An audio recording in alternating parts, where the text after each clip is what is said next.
So good morning mga ka-wild dogs. Nagmotor-motor bi karon ni Kuya Forrest. Paingon mi og Bito Cold Spring mga ka-wild dogs.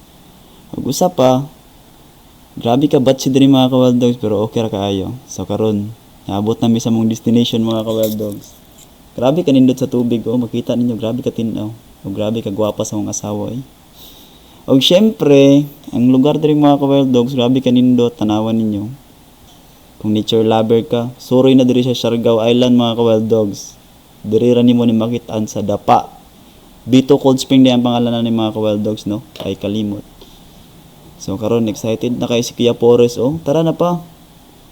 So mag-wild dogs po daw na siya kay para ingnon daw nga grabe yung liwata. O mga ka-wild dogs, na yung mga isda diri mga ka-wild dogs, pakpaako ni mo ang tiil no. Murag nagpapots pa. O syempre, pinaturis-turis daw tirada kay, kabalo na ka. O mag-video-video may mga ka-wild dogs para nami remembrance no. So wala nami diri sa lugar at least. So welcome tayo sa Bito Cold Spring mga ka-wild dogs.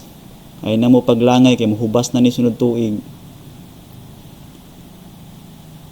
Og mo try na lang pag aning kumbitay mga ka-wild dogs kay syempre wala binisong bukid no. Uy, backward mga ka-wild dogs.